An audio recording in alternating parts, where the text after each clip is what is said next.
Paz, Senhor. Estão aí?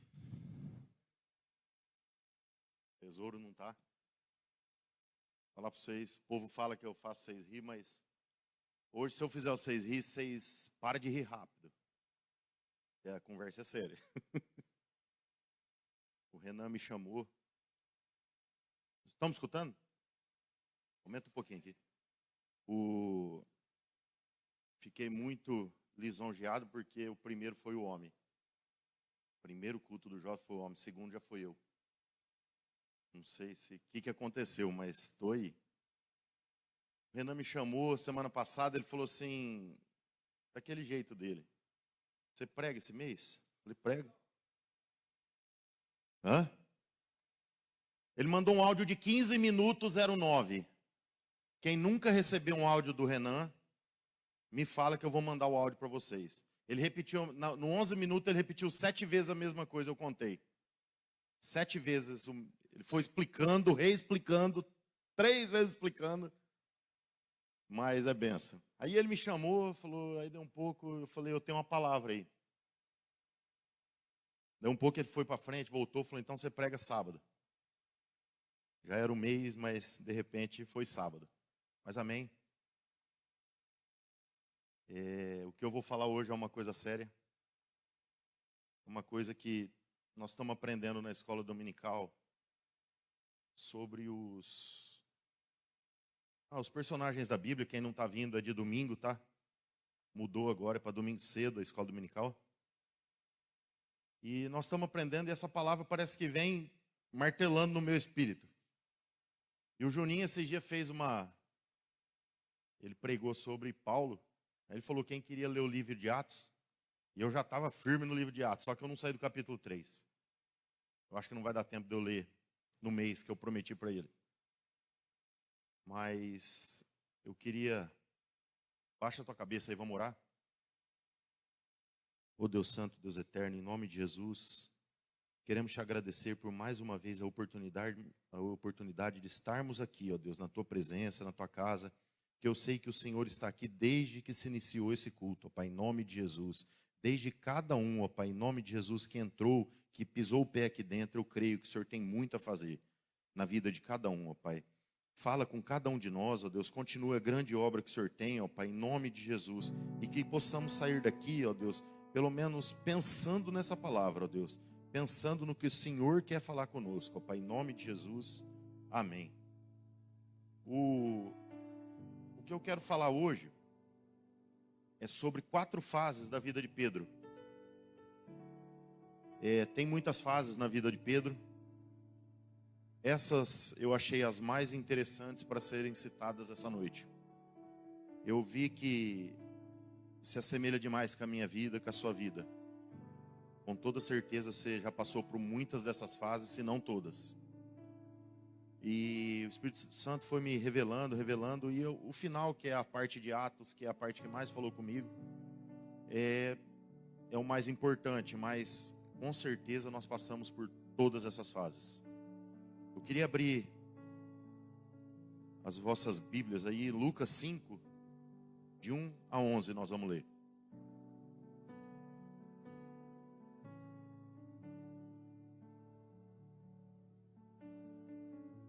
E aconteceu que, num determinado dia, Jesus estava próximo ao lago de Genezaré, e uma multidão o espremia de todos os lados para ouvir a palavra de Deus.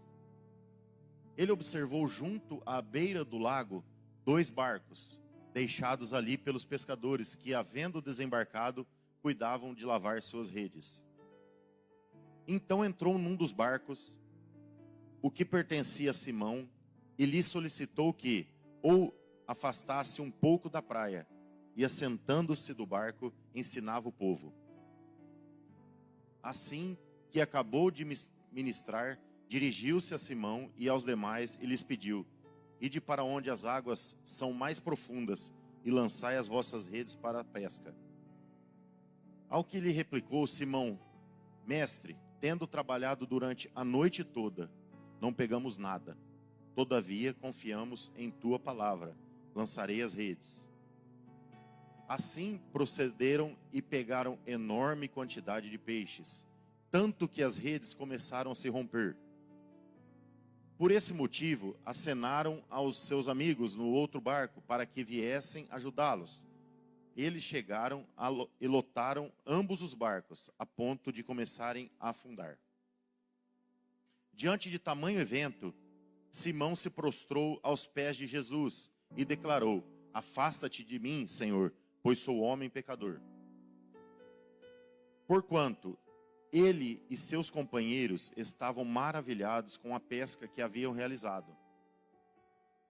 Assim como Tiago e João, os filhos de Zebedeu, que eram sócios de Simão, todavia Jesus revela a Simão: não tenhas medo, a partir deste momento, tu serás um pescador de vidas humanas.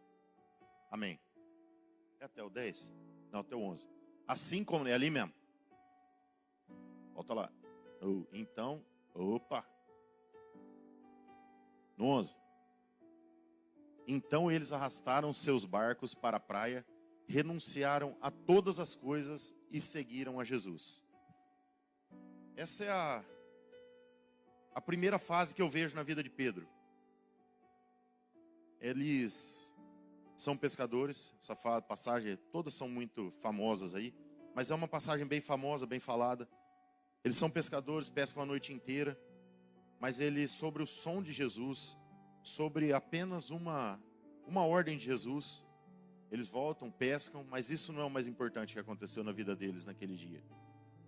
Eles abandonam tudo e fazem o quê? E seguem Jesus. Isso daí é uma fase das mais importantes da vida de Pedro, mas isso aconteceu na minha vida e na tua vida. Não sei se alguns, eu não conheço todos, mas eu creio que a grande maioria conheceu Jesus já com uma idade, não nasceu num berço evangélico. Eu creio que aqui a maioria se converteu depois. Essa fase eu acho que a gente pode citar como a fase do primeiro amor. Essa fase de Pedro. Ele abandonou tudo. Ele, Tiago e João, abandonam tudo e vão seguir Jesus.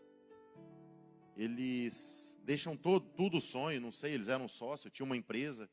Deixa tudo e vai seguir Jesus. Isso provavelmente aconteceu na minha vida e na tua vida. Se você está aqui hoje, você não nasceu num lar evangélico, com quase toda certeza, um dia você abandonou muita coisa. Isso aconteceu comigo. Vou contar um breve testemunho. Eu não tive muito problema na vida, eu só bebia muito. Minha família era uma família bem estruturada, meu pai, minha mãe, minha irmã. O único problema eu bebia, mas muito. De uns 14 anos eu comecei e isso me incomodava, e não enchia o vazio, mas eu vivia em bar. E um dia, um desses amigos muito louco meu, me chamou para ir numa igreja. Ele era bem louco também. Ele falou assim para mim: tô de olho numa menina que está indo lá na IPI. Vamos lá? Eu vamos embora. Não tinha nada que fazer aquele domingo à noite, fui. Isso era fim de dezembro de 96, mais ou menos. 96, fim de dezembro. Cheguei lá, a palavra falou comigo. Abandonei tudo, abandonei a rede. Eu já na hora, já aceitei Jesus, já tinha um batismo lá por aspersão, já fui batizado. Depois eu fui batizado nas águas também, mas fui batizado. E já tinha um retiro em começo de dezembro. Eu falei, eu vou no retiro. E eu tinha, sei lá, os mais antigos vão lembrar, tinha os blocos de carnaval no Votuporanga Clube. Aí eu era meio que gerente de um. Eu era de um, aí eu mudei para o outro. E esse é um dos blocos que fundaram o famoso Oba que tem hoje aí. Só que eu tinha meus compromissos no carnaval. Mas eu falei, eu não vou no carnaval. Eu vou abandonar tudo e vou no retiro. Aí fui no retiro. Foi fantástico, me converti mais ainda. Acho que Jesus tocou mais no meu interior, nunca mais abandonei. Até teve um dia que eu lembro do retiro, eu tive que vir resolver uma situação no carnaval, que eu precisava resolver a situação, que era eu. que tinha que resolver. Eu voltei para aqui, resolvi, voltei para lá. Mas abandonei minha rede, abandonei meu barco e segui Jesus. E eu acho que cada um de você tem uma história, igual Pedro teve. A sua história de abandonar tudo e seguir Jesus. A segunda fase da vida de Pedro que eu quero ler nessa noite é uma fase complicada. E eu acho que quase todo mundo já teve também. Eu quero que abra em Mateus 26, 69. Vamos até o 75.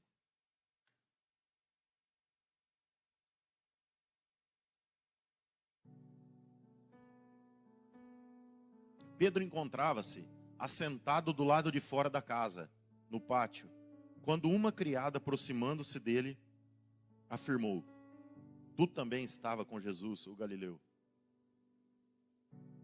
Ele, entretanto, negou Jesus perante a todos os presentes, declarando: não sei do que falas. E saindo em direção à entrada do pátio, foi ele reconhecido por outra criada, a qual denunciou a todos que ali se achavam, exclamando: este homem estava com Jesus, o Nazareno. Mas Pedro, sob juramento, o negou uma vez mais, afirmando: não conheço tal indivíduo. Algum tempo mais tarde, os que estavam ao redor aproximaram-se de Pedro e o acusaram com toda a certeza: és igualmente um deles, porquanto o teu modo de falar o denuncia. Então ele começou a jurar e a pedir a Deus que o amaldiçoasse, caso não estivesse dizendo a verdade, e exclamou: não conheço esse homem. No mesmo instante, o galo cantou. E naquele momento, Pedro se lembrou da palavra de Jesus, que lhes advertira: antes que o galo cante, tu me negarás 3 vezes. E deixando aquele lugar, chorou amargamente. Essa é uma segunda fase da vida de Pedro. Uma fase que todos conhecem também. Jesus está para ir para ser crucificado. E Pedro nega Cristo 3 vezes, mesmo prometendo, tendo toda aquela encenação com o soldado, e vamos matar, e nós não vamos deixar o Senhor. Ele nega Cristo 3 vezes. E isso geralmente acontece na nossa vida, ou aconteceu na nossa vida. Isso daí ele pode acontecer diariamente, quando não fazemos a vontade dele.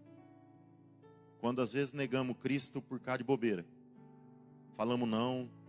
Ou às vezes você tem um chamado tão maravilhoso e atrapalha, alguma coisa atrapalha o teu chamado por causa de uma bobeirinha. De simplesmente não querer falar estou aqui, Jesus, usa-me. Isso daqui a gente faz direto. O negar. Às vezes, mesmo sem explicação. Às vezes por medo. Você tem medo de alguma coisa, de alguma retaliação. Às vezes alguma decepção com o irmão, alguma coisa. Cara, as pessoas estão aí para te decepcionar. Não tem muito o que esperar. Uma hora acontece alguma coisa errada. Às vezes você tem uma decepção com as pessoas e você nega Cristo por causa de homens. Mas Jesus não te decepciona. Ele é o mesmo e sempre vai ser o mesmo. Eu vi uma história lá, eu estava pesquisando uns negócios lá sobre esse versículo. Eu vi uma história de um pastor, olha que coisa séria.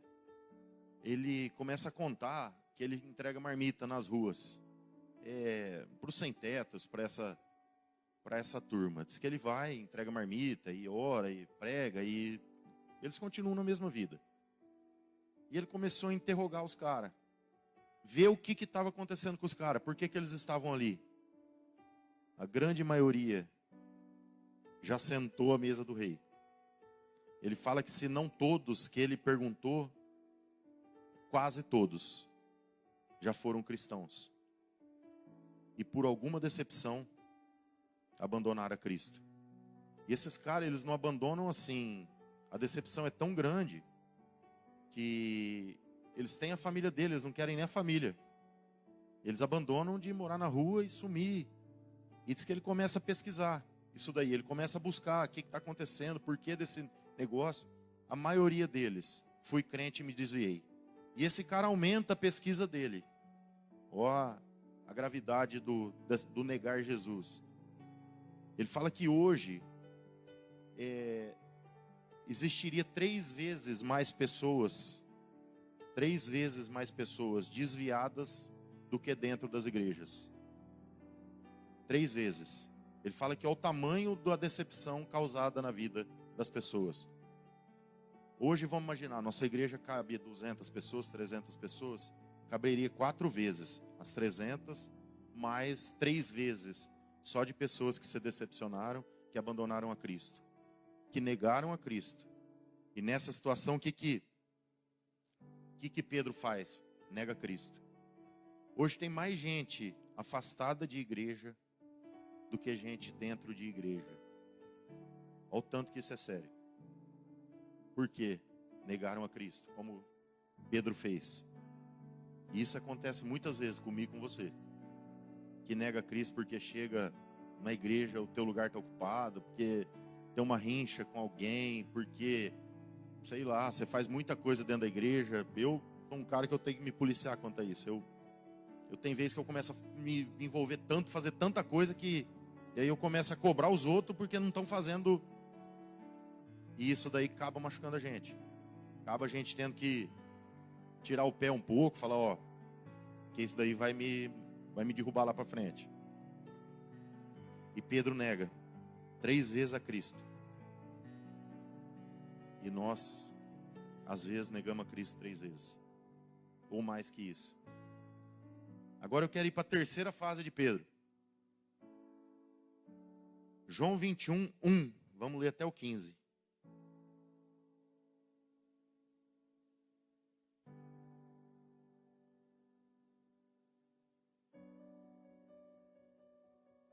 Cristo morre. Vou só fazer um... Cristo já morreu nessa passagem. E já foi ressuscitado, só que não apareceu para eles ainda. Tá para... Ainda não foi, não voltou, não aconteceu o que acontece em Atos. Mas... E Cristo, mais uma vez, decepciona-se com eles. Vamos lá. Algum tempo depois, Jesus apareceu de novo aos seus discípulos à margem do mar de Tiberíades. Simão Pedro, Tomé, chamado Dídimo, Natanael, que era de Caná da Galileia, os filhos de Zebedeu e mais 2 dos seus discípulos estavam juntos. Simão Pedro disse-lhes, vou pescar. E eles o encorajavam, nós vamos contigo também. Saíram de logo, entraram no barco, mas naquela noite nada pegaram. Entretanto, ao clarear da manhã estava Jesus na praia, mas os discípulos não perceberam quem era. E Jesus lhes perguntou, moços, tendes aí alguma coisa para comer? E eles lhe responderam, não. Então Jesus orientou-os, lançai a rede do lado direito do barco e encontrareis. Assim eles fizeram, e logo não conseguiram recolher as redes por causa da abundância de peixes. Diante disso, o discípulo a quem Jesus amava disse a Pedro, é o Senhor. Assim Simão Pedro ouviu que era o Senhor, vestiu a sua túnica e havia tirado e lançou-se ao mar. Mas os outros discípulos vieram do pequeno barco, arrastando a rede com os peixes, pois não estavam longe da praia, senão uns 200 côvados. Então, assim que saltaram em terra, viram ali uma fogueira, peixe sobre brasas e um pouco de pão. E Jesus lhes pediu trazer alguns dos peixes que acabaste de pegar. Simão Pedro entrou no barco e arrastou a rede para a terra. Ela estava cheia com 153 grandes peixes, e mesmo com tantos peixes, a rede não se rompeu. Então Jesus os convidou, vinde e tomai vosso de jejum. E nenhum dos discípulos tinha coragem de indagar-lhe, quem és tu? pois sabiam que era o Senhor. Jesus, aproximando-se, pegou o pão e deu a eles. Tomou um peixe e fez o mesmo. E essa foi a terceira vez que Jesus aparece aos seus discípulos depois de haver ressuscitado dos mortos. Assim, após tomarem o de jejum, Jesus questionou a Simão Pedro: Simão, filho de João, tu me amas mais do que estes outros? Respondeu ele: Sim, Senhor, tu sabes que te amo. Jesus o encarregou: cuida dos meus cordeiros. Outra vez Jesus lhe perguntou: Simão, filho de João, tu me amas? Ele afirmou: Sim, Senhor, tu sabes que te amo. Jesus lhe confiou: pastoreia as minhas ovelhas. Pela terceira vez Jesus perguntou: Simão, filho de João, tu me amas? Pedro ficou angustiado por Jesus haver lhe perguntado pela terceira vez: tu me amas? E assegurou-lhe: Senhor, tu conheces todas as coisas e sabe que eu te amo. Comissionou Jesus: apacenta as minhas ovelhas. Eu acho que até aí. Essa é a terceira fase. Cristo vê Pedro que jeito. Cristo ressuscita, Cristo sai de cena. Cristo até então estava do lado. Pode ver que onde ele estava, Jesus tinha os 3 discípulos amados dele. Estava sempre junto. Pedro, Tiago e João, vamos subir no monte. Vamos, Pedro, Tiago e João, vamos orar. Pedro, Tiago e João, vamos não sei aonde. Pedro, Tiago e João estavam juntos. Na primeira oportunidade, Jesus sai de cena, sai do lado dele, eles voltam às velhas práticas. E Jesus em nenhum momento falou para eles abandonar tudo e voltar a pescar. Em nenhum momento falou: ó, vocês dá seus pulos, a hora que eu ressuscitar, uma hora nós vamos ver o que vai acontecer. Não. Jesus foi ensinando. E eles não foram aprendendo. Isso daí acontece comigo e com você. Como aconteceu com Pedro. Às vezes, Jesus sai um pouquinho de cena e a gente volta às velhas práticas. A gente abandona tudo e volta a pescar de novo. Às vezes tudo que Jesus falou, tudo que Jesus fez na nossa vida, tudo que Jesus restaurou, a gente esquece e volta às velhas práticas. E isso, nessa fase, não pode acontecer. E eu fico imaginando Jesus, ele olhando isso, a hora que ele volta para a beira do mar lá e ele vê esses caras pescando de novo. Deve falar: pô, os meus discípulos amados abandonaram tudo de novo. Mas aí tem a quarta fase. A quarta fase que é a principal que acontece. Até então, Jesus, eu vejo assim, eu estudei nada, perguntei para o pastor Marcos. Mas o Espírito Santo não está dentro da pessoa. Até então o Espírito Santo está sobre a pessoa. Tanto é que em João ele fala assim que convém que eu vá para que o meu Consolador venha. Se eu não for, meu Consolador não vai vir. Enfim. Até então Jesus está como um guia para esses homens. Ele está do lado, ele está como um acessório. É tipo uma coisa que você carrega do teu lado que você não pode, sei lá, uma pessoa que você está do lado dela, ela está te olhando. A hora que ela afasta um pouquinho, você está livre, você pode fazer o que você quiser. Você não está mais sobre os olhos dela. Mas na quarta fase acontece o que estava se murmurando no meu coração. Que eu acho que essa fase é a fase mais importante de todas. E isso tem que acontecer na minha vida e na tua vida. Abre aí Atos 3:1. Vou dar um resumo. Todo mundo já ouviu do dia de Pentecostes. O Espírito Santo, como um vento, entra, invade a casa, todos unanimemente recebem o Espírito Santo. Aí então, Cristo parou de ser um acessório, de parar de estar do lado ou estar sobre a pessoa, mas o Espírito Santo começou a agir dentro dessas pessoas, dentro desses homens. E é isso que acontece na minha vida, na tua vida hoje. Jesus está disponível. O Espírito Santo está disponível para mim e para você. Nós estamos numa vibe aí na igreja, começou agora, para sermos cheios da unção do Espírito Santo. E esse ano vem se falando muito disso, muito, muito, muito. Você tem ouvido, se não em todo culto e meio, você recebe notificação do Espírito Santo. E o que acontece? Nessa situação aqui, Jesus, eu acho que olha para esses caras e fala assim, agora eu consegui. Agora eu transformei esses caras. Então vamos ler antes, Atos 3, de 1 a 10 nós vamos ler. Certa ocasião, Pedro e João, sempre os caras, estavam subindo ao templo na hora da oração. Isto é, às 3 horas da tarde. E aconteceu que um homem aleijado de nascença estava sendo carregado para um dos portões do templo, chamado Portão Formoso. Todos os dias o colocavam ali para pedir esmolas aos que entravam no templo. Quando viu que Pedro e João iam entrar no templo, pediu que lhe desse um donativo. Fixando nele o olhar, Pedro, em companhia de João, disse, olha para nós. E o homem olhou para eles com atenção, na expectativa de receber deles alguma ajuda.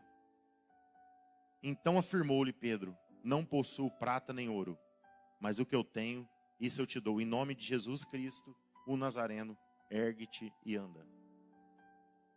E segurando-o pela mão direita, ajudou-o a levantar-se. E naquele mesmo instante, os pés e tornozelos do homem ficaram firmes. E de um salto pôs-se em pé e começou a andar. Logo em seguida entrou com eles no pátio do templo, andando, saltando e louvando a Deus. Quando todo o povo viu andando e adorando a Deus, reconhecendo que era ele aquele mesmo homem que estivera prostrado junto ao portão formoso do templo, e ficaram plenos de temor e perplexidade com o que lhe acontecera. Esse daí é o foco principal. Nesse momento, eu acho que tudo que Jesus fazia, tudo, Pedro, Tiago, João, os discípulos viram o quê? Viram Jesus curar, ressuscitar mortos, fazer coxo andar, tudo, todas as maravilhas. Nesse momento eles entenderam que eles poderiam fazer essas coisas. Eu fico imaginando Pedro subindo e João subindo. Que coisa maravilhosa, a hora que eles olharam e falaram, pô, cara, você está nessa vida faz... Esse coxo estava ali fazia 40 anos. A Escritura vai falar para a gente lá para frente. Fazia 40 anos que alguém levava esse cara lá. Esse cara, com certeza, esse coxo, devia ser alguém que tinha amizade com todo mundo ali. Que há 40 anos no mesmo lugar, eu acho que ele devia ficar cumprimentando. Ô, fulano, hoje você vai me dar, né? Hoje você não vai. Eu acho que essa devia ser mais ou menos a pegada dele. Conhecia todo mundo. Só que o que esse coxo não podia? Não podia andar, era o pior, não. Esse coxo fazia 40 anos. Ele estava à porta do templo. E ele não podia entrar no templo. O cara que tinha defeito de nascença, segundo a lei judaica, eu não vou entrar nisso daí que eu vou me perder. Mas o cara tinha um defeito de nascença, ele não poderia estar nesses lugares santos. Ele era considerado alguém impuro, ou seu pai foi impuro, por algum motivo. Fazia 40 anos que esse cara estava tentando adorar Cristo no templo. E ele não podia adorar Cristo. Aí nesse dia chega quem? Os dois. O Espírito Santo dominando sobre a vida deles. Cheios, totalmente cheios do Espírito Santo. É isso que eu e você precisamos ter. Essa ousadia. Jesus teve ousadia em todos os momentos. E eu e você muitas vezes não temos ousadia nenhuma. Muitas vezes negamos. E o Espírito Santo está aí. Para ser usado pelas nossas vidas. Deus quer usar eu e quer usar você. Ele quer te fazer útil. Ele quer que você seja útil na casa dele. Você não está aqui para ocupar um banco. Você não está aqui para se arrumar para vir. Põe a imagem da vela aí que o Renan colocou. Está aqui. Eu fiquei olhando essa imagem na hora que o Renan me mandou colocar no sábado passado. Você sabe que o barco à vela, essa é desse mês, ó, ajuste as velas, a jornada começou. O barco à vela tem um grande benefício. Ele não precisa de motor, ele precisa de vento. Ele só precisa de vento. Se o vento tiver a favor ou contra, eles têm um jeito de mexer na vela, que essa vela impulsiona o barco para onde eles querem. Mas precisa de vento. Se não tiver vento, ele precisa ser rebocado. Não tem jeito, ele não consegue sobreviver. Ou ele precisa de um motor, a propulsão, a gasolina, combustível, ou ele precisa ser rebocado. E assim é na minha vida e na tua vida. Presta atenção nisso. Se eu e você não temos vendo o Espírito Santo sobre as nossas vidas, sempre alguém vai estar rebocando a gente. Sempre. Sempre nós vamos ter que estar atrás de alguém, pedir para alguém orar, pedir para alguém fazer o que a gente pode fazer. Sempre. Então, o vento do Espírito Santo tem que dominar sobre as nossas vidas. Eu gosto de mexer com criptomoeda. Alguém já ouviu falar? É o tal do Bitcoin. Tromo no nariz com isso, perco dinheiro, ganho dinheiro, mas estou mexendo. E é um negócio que peraí que vai entrar na mensagem o que eu vou falar. Eu gosto lá, eu vendo, compro, perco dinheiro, ganho dinheiro, e assim vai. Tem um gráfico. E eu estava vendo esse gráfico essa semana, esses dias, e a hora que eu comecei a estudar essa palavra, veio essa mensagem no meu espírito. Num gráfico lá, tem que ter um grau de dominância. O que é dominância? O rei das criptomoedas se chama Bitcoin, tanto é que ele custa hoje 37 a 40 mil dólares. O segundo, moeda mais negociada, se chama Ethereum. Essa segunda moeda deve estar valendo hoje de 2.600 a 2.900 dólares. Você vê a diferença de um para outro, sobre o que domina e o segundo. Só que o que eu quero falar é o seguinte, existe um gráfico que mede a dominância do Bitcoin sobre as outras moedas. Por que isso? Porque o Bitcoin tem que dominar sobre as outras. Ele foi quem inventou, o cara que inventou ele é o mais conhecido. Ele tem que dominar, porque se a segunda coisa dominar, ela pode fazer uma bagunça nas criptomoedas e até acabar. Então, o que precisa dominar é o Bitcoin. E para isso existe esse gráfico. Chama gráfico dominância. Gráfico de dominância. Aí vamos espiritualizar o negócio. Vamos imaginar que essa empresa faça um gráfico de dominância do Espírito Santo sobre a minha vida e sobre a sua vida. Como será que seria? Que grau de dominância o Espírito Santo tem sobre você? E que grau de dominância o Espírito Santo tem sobre mim? O que eu preciso fazer para que esse grau de dominância do Espírito Santo aumente sobre a minha vida a cada dia? O que você precisa fazer para que esse grau de dominância domine a sua vida? Você já parou para pensar isso? É uma coisa séria. Jesus está voltando. Aqui nesse Atos 3, daqui um pouquinho, depois do que eu li aqui, acho que no 17, alguma coisa assim, ele já fala que Jesus está às portas. E Jesus continua às portas. Eu não sei a hora, não sei, mas você precisa ser dominado pelo Espírito Santo. Eu preciso ser dominado. E nós estamos nesse período nesse ano, que chama-se se encher do Espírito Santo. Põe aí depois a outra proteção, só para a gente ler certinho o tema. Aí eu quero te perguntar, o que você está cheio? O que tem te dominado? Se alguém sentar do teu lado para conversar, essa pessoa sai cheia do quê? Essa pessoa sai mais cheia do Espírito Santo ou não? Ou sai mais irritado com as coisas? Você está cheio do quê? Essa pessoa sairia do teu lado cheia do quê? Você já parou para pensar nisso daí? Para prestar atenção no que você tem provocado na vida de outro? O que Pedro e João provocaram na vida do coxo? Mudaram completamente a vida dele. Tiraram ele de uma escadaria que ele vivia de migalhas e colocaram eles dentro do templo para adorar Jesus. Não para honra e glória do nome dos dois, que já antes de tudo ele já fala em nome de Jesus, levanta e anda. Para honra e glória do nome do Senhor. Mas como é que tem sido a minha vida e a sua vida? Como é que tem sido a dominância do Espírito Santo sobre você? Essa semana aconteceu uma situação comigo, umas 11 vezes me chamam para pregar lá. Chegou em dezembro, começo de dezembro, ele me chamou, falou, você não vem aqui trazer uma palavra? Vou. Aí eu sempre tenho num grupo comigo mesmo lá no WhatsApp, eu vejo alguma coisa, eu leio alguma coisa, eu falo, ideias para abrir culto, ideias para dízimo, ideias. Eu vou anotando, aí depois eu monto o negócio para não me perder. Aí ideias para pregar no Amazon me deu uma ideia lá, um negócio bem legal. E eu preparei para pregar. Aconteceu uma situação que não deu para eu ir pregar. Isso foi meio de dezembro.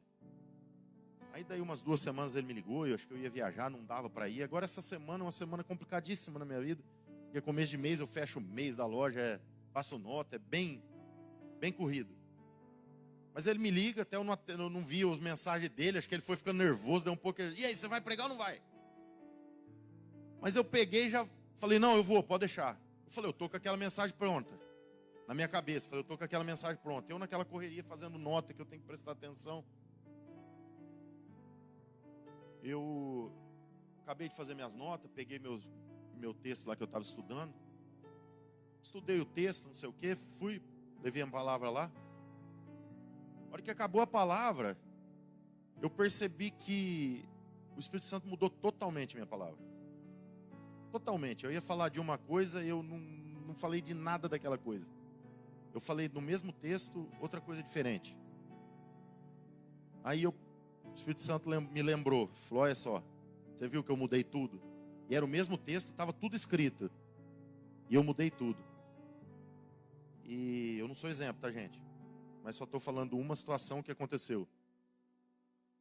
Então, quando o Espírito Santo dominou a vida desses caras, ele transformou, era para ser 12, né? Mas transformou 11 caras medrosos, 11 pessoas que estavam ali sendo rebocados por Jesus, em 11 caras ousados e totalmente usados por Jesus.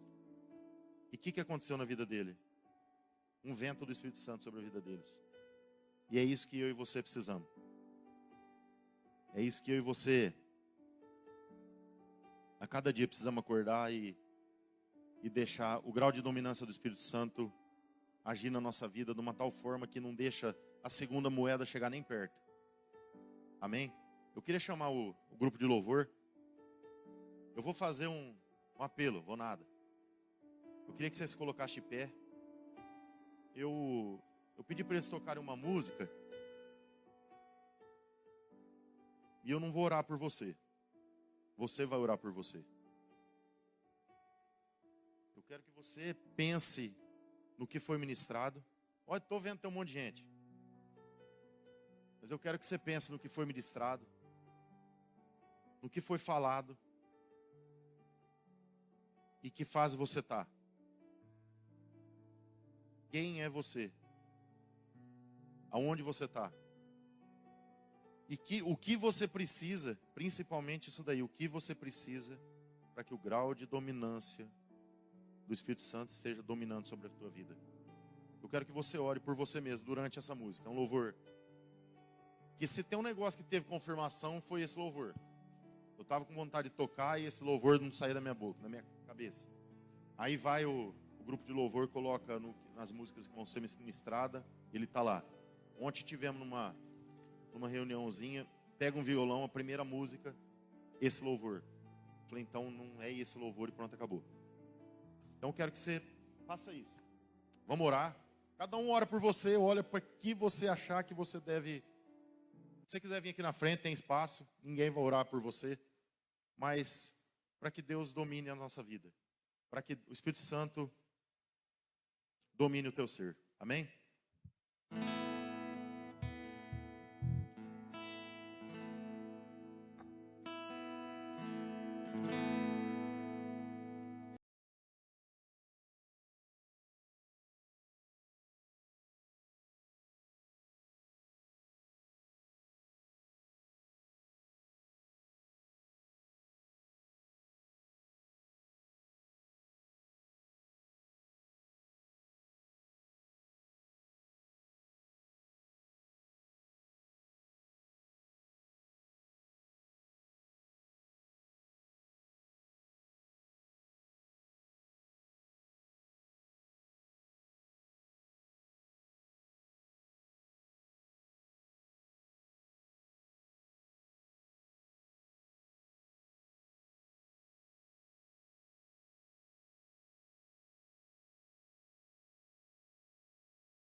Eles correrão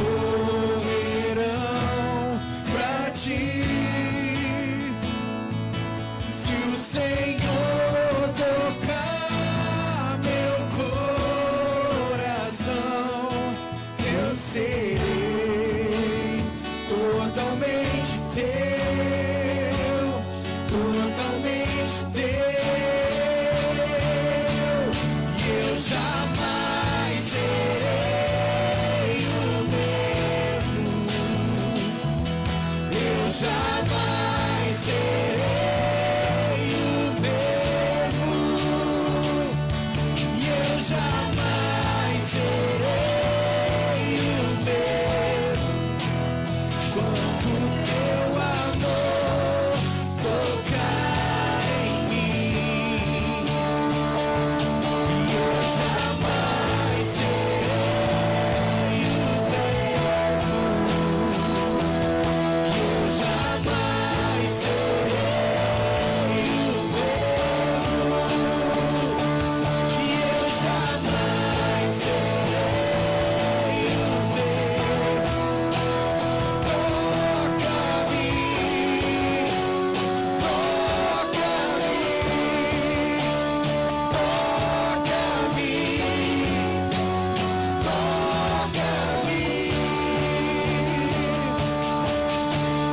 sonda o meu coração, vê se há em mim algum caminho.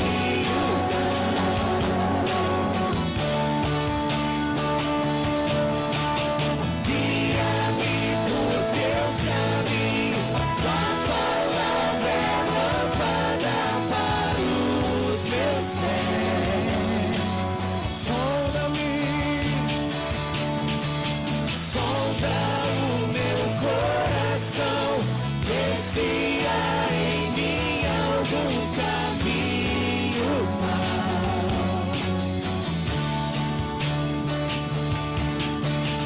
Guia-me por teus caminhos, tua palavra é lâmpada para os meus pés. E eu jamais serei o mesmo. E eu jamais serei o mesmo.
Aleluia. Louvado seja o teu nome, Jesus. Obrigado, Senhor, por essa oportunidade, ó Pai. Obrigado, ó Pai, mais uma vez estarmos aqui reunidos, ó Deus, que o Senhor está conosco. Isso eu creio, ó Pai, em nome de Jesus. Que o vento do teu Espírito, ó Deus, inunda esse lugar, ó Deus, inunda a casa de cada irmão meu que aqui está nessa noite. Que o Senhor abençoa, que o Senhor, eu não sei que fase cada um está passando agora, ó Pai, em nome de Jesus, mas que estejamos na fase do totalmente seu, ó Pai, a fase do totalmente guiados pelo teu Espírito Santo, ó Deus. Transforma a vida de cada irmão meu que aqui está nessa noite, ó Deus, que muda, ó Deus, em nome de Jesus, os passos, muda os ventos, ó Pai, em nome de Jesus, e que ninguém mais, ó Deus, nenhum mais, ó Deus, precise ser rebocado, ó Pai, em nome de Jesus, mas que o vento do teu Espírito domine a vida de cada um, ó Pai, em nome de Jesus é o que pedimos e te agradecemos essa noite, ó Pai, em nome de Jesus, amém, aleluia, glória a Deus.